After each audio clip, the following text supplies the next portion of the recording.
देहरादून से हैं कावेरी जी, स्वागत है आपका। नमस्कार मैम, जी सारिका मैम। नमस्कार मैम, हम ठीक हैं, आप कैसी हैं? नमस्कार सर। मैं ठीक हूँ सर। मैम आप ठीक हैं? जी हम ठीक हैं। फर्स्ट ऑफ ऑल तो इतने सारे जो हम प्रोडक्ट यूज कर रहे हैं, मेरा बेटा और मेरे हस्बैंड, उसमें फायदे इतने हैं, इतने कम समय में मई से हमने स्टार्ट किए थे हम्म। और वो आज इतने ज्यादा फायदे हैं कि ऐसा लगता है सवाल खत्म होने लगे हैं पूछने के लिए। लेकिन फिर भी कुछ ना कुछ होता है जो पूछना होता है। जी। कल से मैं पूरी टीम को बहुत थैंक्स बोलना चाहूंगी जो इतने डेडिकेशन से लगे रहते हैं, इंक्लूडिंग जो पर्दे के पीछे है। और आप तो दो हैं ही मेन, सायरा मैम और आप सर। एक अस्मा मैम भी है जिनसे मैं बात करती हूँ, वो बहुत ही डेडिकेटेड है। कभी भी मेरी लाइन पे बात होती है तो बहुत अच्छी है वो, शी इज वेरी सिंसियर। और अब मैं कुछ सवाल पूछना चाहूंगी। फर्स्ट इज कि जो मेरी फट जाती है उनको गोंद मोरिंगा सिरका में ही दो चीज दी, मेरी एड़ियां पूरे साल फटी रहती थी और वो ठीक हुई है। तो मुझे ये नहीं समझ आया कि वो सिरके से हुई है जैतून के या गोंद मोरिंगे से। अगर मैं किसी को बताऊंगी तो इन दोनों में से क्या बताऊंगी? एक तो ये सवाल है। सेकेंड क्वेश्चन है कि जो बेल का मुरब्बा होता है ना, मेरा बेटा लाया था, उसमें सीरप में शुगर बहुत होती है। मुरब्बा तो हमने निकाल के यूज कर रहे हैं, but can be use it syrup? इसके सीरप को हम सिरके में जैतून के डाल के, मुझे तो शुगर है लेकिन घर में हम यूज कर सकते हैं क्या उस सीरप को सिरके में एड ऑन करके, जैतून के सिरके में? एंड थर्ड क्वेश्चन है कि जो बेड सोर्स होते हैं ना, मेरी मम्मा को हुए थे, आज वो इस दुनिया में नहीं है। और हर्पीस, ये दो बीमारियां दोनों मेरी मम्मा की थी।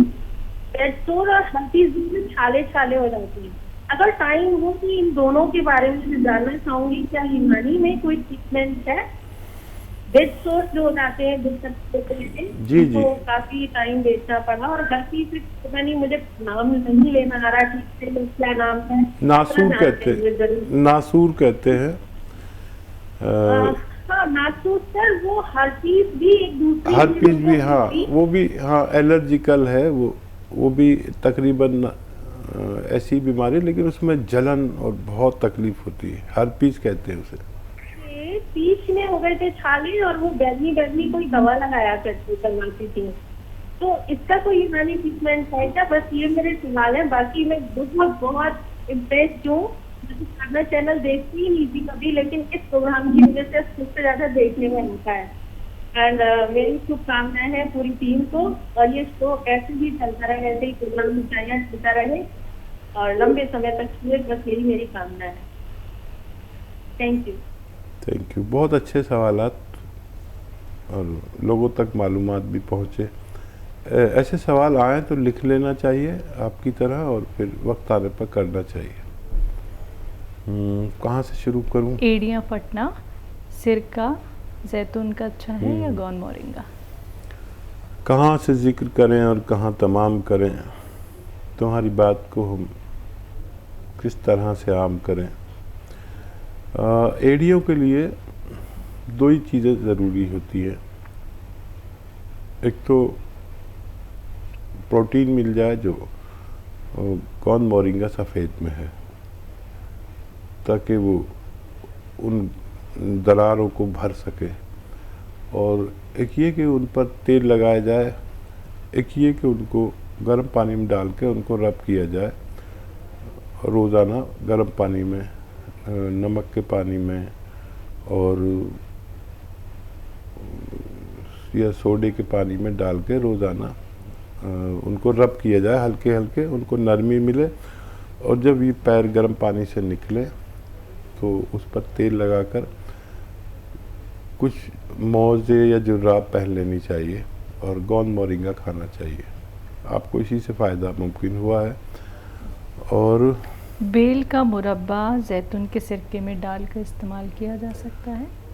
हाँ देखिए, बेल का मुरब्बा चाशनी में इसलिए डलता है कि वो ख़राब ना हो। चाशनी में ये सलाहियत है कि वो किसी चीज़ को ख़राब नहीं होने देती, और सिरके में भी यही सलाहियत है। अगर ये मुरब्बा आप जो डायबिटिक है वो कम खाएं, किस्तों में खा लें, थोड़ा थोड़ा सा, 1-1 इंच का, बस इतना सा, और इसे धोकर खाएं। और आपने जो बताया है वो जैतून के सिरके में मिलाकर भी आप ले सकते हैं, लेकिन काफ़ी मीठा होता है, मैं भी कभी कभी खाता हूँ, और धो के खा लेना चाहिए अगर डायबिटिक है तो।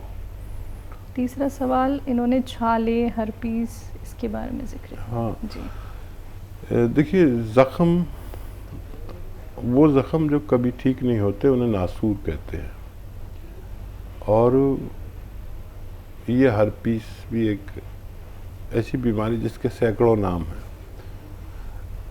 लेकिन बहुत जलन, बहुत तकलीफ़ होती है। इसका भी यूनानी में इलाज है, नासूर का भी इलाज है, लेकिन वो जो आप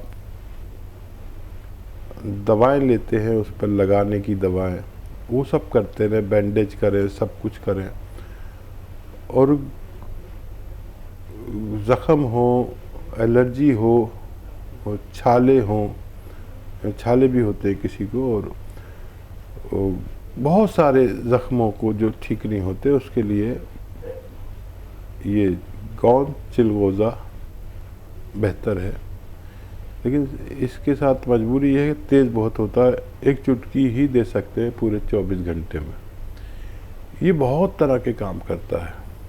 कुछ लोगों को फंगस हो जाता है, ऐसा होता है कि पैरों में दाने दाने फंगस, और किसी सूरत ठीक नहीं होता, किसी को हाथों में दाने निकलते हैं, किसी को ज़ख़म होते हैं जो, उसके लिए आप तमाम इलाज करते हुए गोंद चिलगोज़ा एक खुराक ज़रूर लिया करें, इससे बहुत फ़ायदा मुमकिन है। भरत हैं अगले कॉलर, स्वागत है आपका। हेलो जी सर। नमस्कार मैम। जी नमस्कार सर। गुरु जी से बात करनी थी। बात कर लीजिए। जी आदाब, स्वागत है आपका, जय हिंद। नमस्कार, जय हिंद। जय हिंद। तो जी मेरे पेट में दिक्कत रहती है, अच्छा, बार बार लेटरिन लगती है ऐसा। हेलो जी जी, पूरी बात बताइए। लेटरिन लगती है, हाँ। दर्द के साथ लगती है, पतली लगती है? हाँ, पतली लेटरिन आती है, कभी कभी एकदम अचानक मोड़ से उठेगी, नेक्स्ट देर रुक जाओ तो फिर रुक जाती है, और नहीं रुको तो बार बार फिर लेटरिन लगती है। पेट साफ नहीं होता एक बार में, पतली लेटरिन आती है, और आंवसी भी आती है उसमें, उसके साथ में। ठीक है, ठीक है। एक तो आप ऐसे सीधे खड़े हो जाएं और अपने पैर ऐसे जोड़ लें, घुटने भी पास बाजू में लिया, एक साथ ऐसे सीधे मिला लें, पैर भी और घुटने भी, और बगैर घुटने मोड़े अपना पैर छूने की कोशिश करें दिन में 5 बार। तो हो सकता है इसी से आपको फ़ायदा हो जाए, दवा की ज़रूरत भी ना पड़े। ये आप 10 दिन करके देखें, और फिर वो नुस्खा अगर ज़रूरत पड़े तो वो नुस्खा लिख लीजिए, जिसमें 7 चीज़ें हैं: सौंफ, सौंठ, जीरा, अजवाइन, धनिया, मेथी, और इनको पाउडर बना लें, और इसको पाउडर बनाकर 1 चम्मच खाना है। और एक आता है नमक ज़ैतून, 1 चुटकी 2 गिलास पानी में नमक ज़ैतून डालें, और इस पानी से एक बार पूरे 24 घंटे में ले लिया करें, आपको फ़ायदा होना मुमकिन है। जी, तो बहुत बहुत शुक्रिया कावेरी जी हमारे साथ जुड़ने के लिए मैम, और हमारे प्रोग्राम को हमें दुआएं देने के लिए भी आपका बहुत बहुत शुक्रिया। अगले कॉलर हैं हर्षवर्धन जी, स्वागत है आपका। हेलो जी सर। मैम मेरे 3 सवाल हैं। बताइए सर। मैं यूपी में मुजफ्फरनगर जिले से बोल रहा हूँ। ठीक है सर। जी, मुझे स्लिप डिस्क की प्रॉब्लम आ रही है पिछले 4 महीने से जो है। तो जैसे हकीम साहब ने कहा है कि भाई इसमें गोमथिया ज्यादा काम करता है, तो मैं गोमथिया भी मंगवाया था, और उसके अंदर जो है मैंने महसूस किया कि मेरा डाइजेशन ठीक नहीं है। तो जैसे मैं लैट्रिन जाता हूँ तो महसूस करता हूँ कि शायद उसमें वो एज इट इज जो का तो निकल जाता है जो है।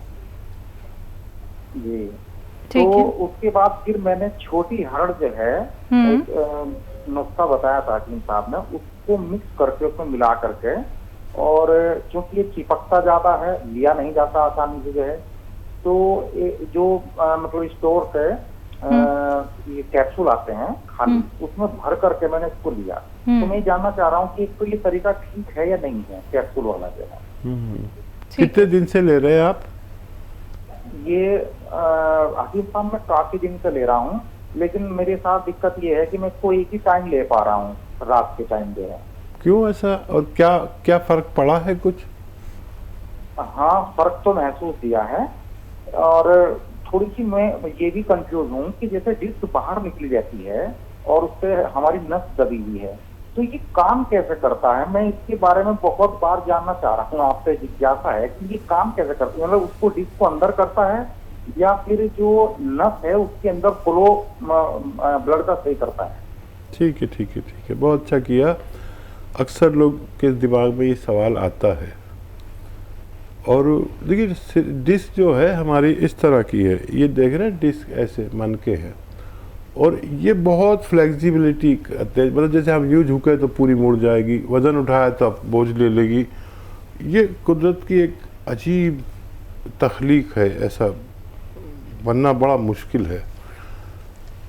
तो ये अपनी जगह से जुम्बिश करती रहती है हर वक्त। अब इसके साथ में नसें हैं, स्लिप डिस्क जो कहते हैं, डिस्क को अपनी जगह से जुम्बिश लेने को कहते हैं, सरकने को कहते हैं। अच्छा, ये वैसे सरकेगी जैसे आप सोच रहे हैं, तो आदमी का नीचे का हिस्सा ही ख़त्म हो जाएगा, वो उसमें एहसास ही नहीं रहेगा। वैसे नहीं स्लिप हुई है, बल्कि ये कोई गलती से, वज़न उठाने से, गिरने से, झटका लगने से, एक्सीडेंट से ऐसा होता है। तो अगर हमारे जिस्म पे कहीं भी मार लगती है या ज़्यादा बोझ पड़ता है, तो वहाँ कुछ असरात हो ही जाते हैं, चाहे हड्डी हो। तो ये जो डिस्क स्लिप होती है, यानी अपनी जगह से हल्की सी इधर हो गई, उधर हो गई, तो उसके जद में जो नस आती है, नर्व जिसे कहते हैं, वो उसको प्रेस करती है, बैठ जाती है प्रेस करने के लिए, और जो खून तेज़ी से जाना चाहिए वो कतरा कतरा हमारी टांगों की तरफ जाता है, एक टांग में या दो टांग में। और ये कभी इसको भी दबा लेती है, इस वाली नर्व को, इसको छोड़ देती है। ये आम तौर पर होता है। तो अक्सर मरीज़ कहते हैं इस टांग का तो ठीक हो गया, इसमें आ गया। तो अगर ये अपनी जगह से हटेगी नहीं तो ये ठीक नहीं होती और ये दबती नहीं। तो इसको ये मूवमेंट चाहिए, लेकिन हमारी नर्व जो हैं जब कमज़ोर पड़ जाती हैं तो ये उसको प्रेस करती है। हमारे जिस्म में नर्व ही नर्व है, नसें ही नसें हैं। जैसे मैं बैठा हूँ तो मैंने अपनी लाखों नसें दबा रखी हैं, अपने हिप से लेकर थाई से, लेकिन मेरे पैर सुन नहीं हो रहे। जब ये कमज़ोर पड़ जाएंगे तो सुन होने लगेंगे, या सुबह शाम तक बैठा रहूँगा, कभी हाथ सुन हो जाता है, कभी पैर सुन हो जाता है। तो ये ऐसा सिस्टम है। तो ये क्या करती है कि स्टैंड देती है डिस्क को भी, स्टैंड मतलब सख्ती, और नर्व को भी। तो हमारी नसों में और जोड़ों में स्ट्रेंथ हो, शक्ति हो, तो हम सेहतमंद रह सकते हैं। ये दुनिया का बेहतरीन नुस्खा है, आपको मैंने साइंटिफिक तौर पर बता दिया है, और इससे मैंने अपने जीवन में शायद करोड़ों लोग तो ठीक होते हुए देखे। आप भी बस दो बातों का ख्याल रखें। एक तो नुस्खा पूरा लीजिए, आधा आधा ग्राम आप लेते हैं, एक टाइम मत लीजिए, 2 टाइम लीजिए। फ़ायदा आपको शुरू हो गया, अगर 10% भी फ़ायदा है तो छोड़िए मत, और उससे भी ज़्यादा है वज़न नहीं उठाएं, वेस्टर्न टॉयलेट इस्तेमाल करें।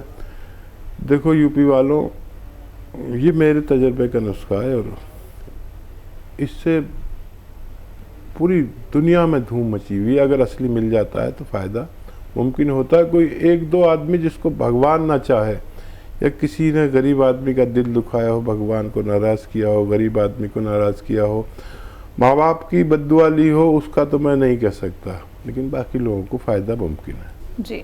और जैसे कि गौनसिया बहुत कड़वा होता है, तो इन्होंने कैप्सूल का इस्तेमाल किया है हकीम साहब, तो इनका कहना है क्या ही सही है? हाँ, सही है। दरअसल मैं जो भी बताता हूँ कच्ची दवाएं बताता हूँ। इसे हकीम लोग, वैद्य लोग आपको देते हैं तो यही भर भर के देते हैं, आपको पता नहीं होता।